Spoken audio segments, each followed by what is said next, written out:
Hello everyone, कशा आहात सगळे? तर बघा आज आपण बघणार आहे जे आपले सर्वांना माहिती आहे, की आपलं आदिवासी विकास विभाग भरतीचे जे चौकीदार पदासाठी आणि कामगार आयुक्तालय भरती जे आपले निरीक्षक पदासाठी जी भरती होणार होती, यांचं दोघांचं काय झालेलं आहे, परीक्षा ही एकाच दिवशी येणार होती.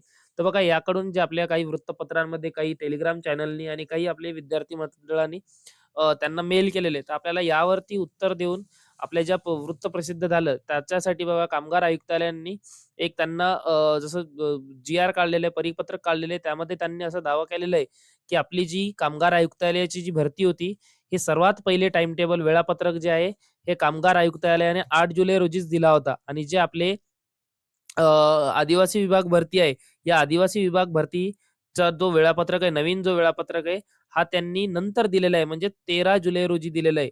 यांची जी तारीख झालेली आहे जाहीर, ही 13 जुलै झालेली आहे आणि जनरली बघा, ही जी चौकीदार पदभरती आहे, यांचा जो हे आहे, जनरली जी पात्रता आहे, ही 10वी पास आहे आणि जे आपले कामगार विभाग भरती आहे, त्यांचा जो आहे तो डिग्री लेव्हलची पात्रता आहे. तर त्यावरून त्यांना असं म्हणणं आहे, की जे आम्ही अगोदर वेळापत्रक जाहीर केलेलं आहे आणि जे आदिवासी विभाग आहे त्यांनी नंतर जाहीर केलेले आहेत. म्हणजेच काय, हे जनरली यामध्ये काही जरी बघितलं आपण तर विद्यार्थ्यांचंच नुकसान आहे. कारण की त्यांनी दोन्ही जर फॉर्म भरले असतील तर आणि त्यांची सपोज असा काही आदिवासी विभाग भरतीचे जे 3 याचे एक्झाम आहे.